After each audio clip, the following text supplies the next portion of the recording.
Checking solutions for radical equations. You have to be careful with solutions to radical equations because for some radical equations, there is no solution.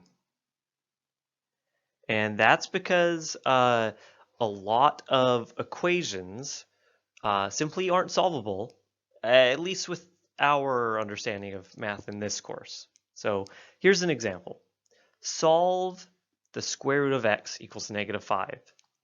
And if we were to just go ahead and do this the way we know how, we'd square each side, get rid of the square root, and I'd have x equals -5 squared is 25. Perfect. So x equals 25. Good, I'm done. Moving on to the next problem. But if I was to take just a second and check that in my original equation, does the square root of 25 equal -5? And it doesn't.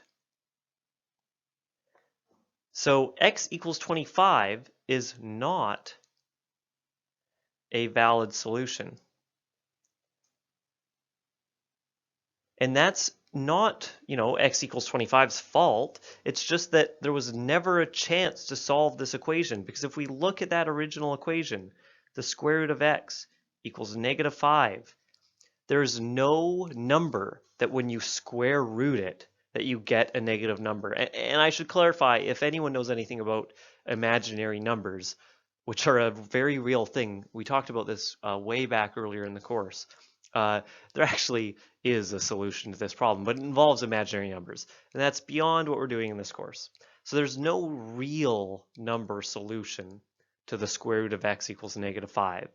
So really, we were just, set up for failure in that the equation wasn't solvable. So, you can either analyze the equation at the start and say this isn't solvable because, or you can check your answer after. And if your answer comes up with an invalid solution, like the square root of 25 equals -5, and it doesn't, then you can also reject your solution afterwards. The approach we're going to take is to solve the equation and then check the solution after, because there's still value in trying to solve the equation with the technique we have. So to do that in this example, I'm going to start by isolating the radical, which is to subtract 1 from each side, and I get that the square root of 9y minus 2 is equal to -1. Now right away here, we should see that this isn't going to work out, because we have the square root of the number equals -1, and there just isn't in the real numbers, the square root of anything is not -1, so we should be able to see that this is already not going to work out for us, but we're going to carry on, square each side, and check our answer at the end. So 9y minus 2 is equal to -1 squared is +1, and then subtract 2 from each side. So I have 9y equals 1 minus 2 is -1, and divide each side by 9, y is equal to -1 over 9. And now we'll go for our check. So when you check, you always go back to the original equation and check there. No matter what type of equation it is, always go back to the original and then plug your value in. So 9, and then for y, it's 1 over 9. So the square root of 9 times 1 over 9 minus 2 plus 1 equals 0. And we go ahead and check, or I should say simplify. -9 times 1 over 9 is a -1 minus 2 plus 1 equals 0. So I have the square root of -3 plus 1 equals 0. And here's our problem. You cannot take the square root of a negative number. So this solution that we found, we actually have to reject. And it's because it results in an invalid equation. in order to, it just doesn't solve the equation. It's not a valid solution. But our work is all correct. And so this is what we want to see you do on these problems. Demonstrate that you know how to solve the equation, show that this is the method you would do, check your solution to that equation, and if it's good, okay, you can just show that your solution works.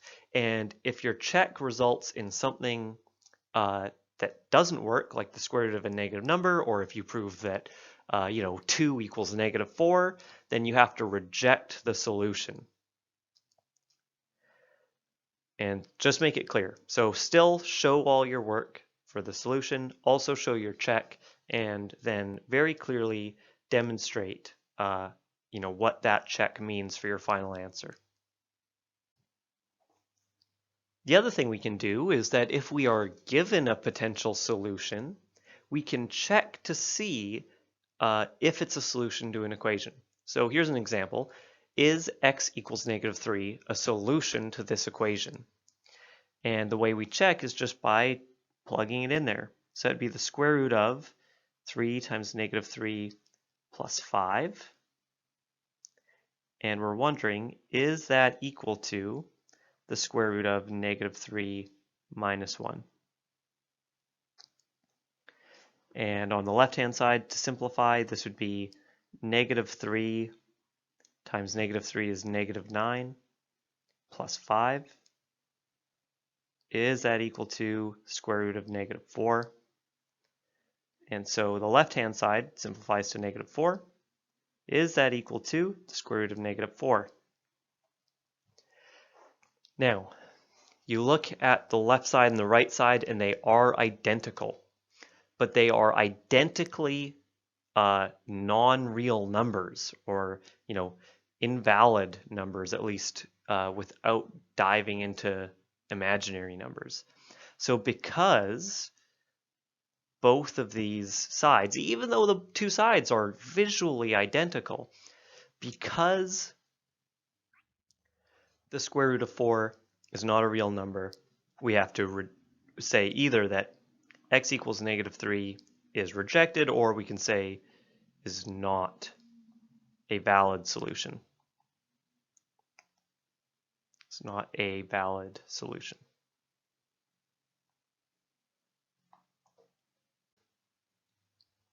Here's two more examples. Is x equals 2 a solution to this equation? Well, we'll start just by plugging it in. So x equals 2, and then I have the root of 2 times 2 minus 4 plus 2. And let's simplify the right-hand side of that equation. So square root of 4 minus 4 plus 2. And again, 4 minus 4 is 0.